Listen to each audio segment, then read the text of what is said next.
Heroin ব্যবসায়ীকে আটক করে পুলিশের হাতে তুলে দিল ক্লাবের সদস্যরা। ক্রেতা সেজে হেরোইন ব্যবসায়ীকে আটক করে পুলিশের হাতে তুলে দিল ক্লাবের সদস্যরা। ঘটনাটি ঘটেছে বৃহস্পতিবার বিকেলে আসাম বাংলা সীমানা কোচবিহারের নাজিরান দেউতিখাতা এলাকায়। এদিন স্থানীয় উদয়ন কালচারাল সোসাইটির সদস্যরা অভিযুক্তকে ধরে পুলিশের হাতে তুলে দেয়। অভিযুক্তের কাছ থেকে উদ্ধার হয়েছে ইনজেকশন সিরিঞ্জ, ছোট ছোট শিশিতে ভর্তি মাদক এবং নেশাজাত দ্রব্যের উপকরণ। স্থানীয়রা জানিয়েছেন, দীর্ঘদিন থেকে বাইরে থেকে মাদক এনে সংশ্লিষ্ট এলাকায় উঠতি বয়সী যুবকদের কাছে বিক্রি করত অভিযুক্ত। এদিন হাতে নাতে ধরে ফেলে উদয়ন কালচারাল সোসাইটির সদস্যরা। তারপর খবর দেওয়া হয় বক্সিরহাট থানার জোড়াই পুলিশ ফাঁড়িতে।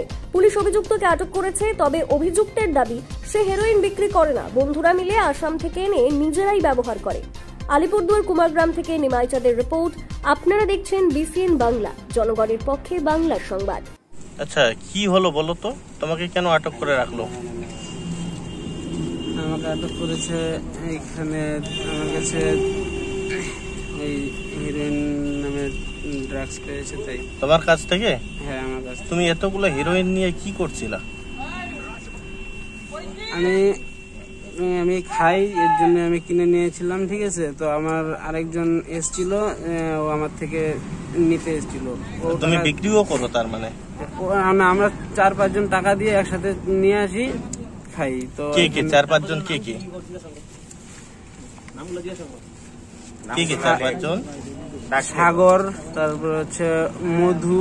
কে সাগর? কি টাইটেল? কি সাগর? নাম তো জানি না। তারা কোথাকার?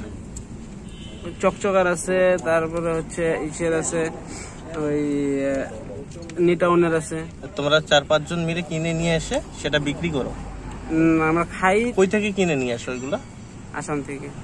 আমরা এখান ওই যে ছেলেটাকে ধরলাম, ওর একজন কাস্টমার আসছিল ড্রাগস নেওয়ার জন্য।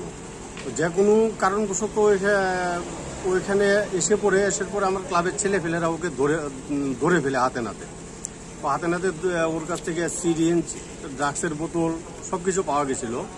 তারপরে ওকে আমরা জিজ্ঞাসা করলাম যে তুই এখানে কিসের জন্য আসিস? তারপরে বললো যে আমি অমুকের কাছ থেকে ড্রাগস কিনতে আসি। তারপরে বললাম যে তুই ঠিক আছে, তাহলে অমুককে ফোন কর। তো ওই যাকে আমরা আগে ধরেছিলাম ওই ফোন করে ওকে ডেকে নেয়। তারপরে ওকে আমরা একদম ড্রাগস সহকারে হাতে নাতে ধরে দিই। আচ্ছা, একজনকে আটক করে রাখছো কিসের জন্য? কি হয়েছে? ও ড্রাগসের ব্যবসা করে এই 12-20 সেলটেক্সটাতে। ও একমাত্র নাম হচ্ছে বিপুল দাস। খুব অতিরিক্ত ড্রাগসের ব্যবসাতে এই জায়গাটাকে নষ্ট করে দিয়েছে। একদম বাচ্চা থেকে বাচ্চা ড্রাগসের নেশা করতেছে একমাত্র ওর কারণে। এখানে কেউ ড্রাগস কি জিনিস চিনতই না। একমাত্র ও যতদিন থেকে সেলটেক্সে আসছে, প্রায় আজকে 1.5 বছর ধরে ও পুরো বরবাদ করে দিয়েছে। বাড়ি কোথায় ওর? বাড়ি বেলতলি। আচ্ছা, এর আগেও এই একবার আমিও ওকে ধরেছিলাম, কিন্তু তখন আমি কোনো ব্যাক সাপোর্ট পাইনি। তার জন্য আমি ওকে পুলিশের হাজতে দিতে পারিনি।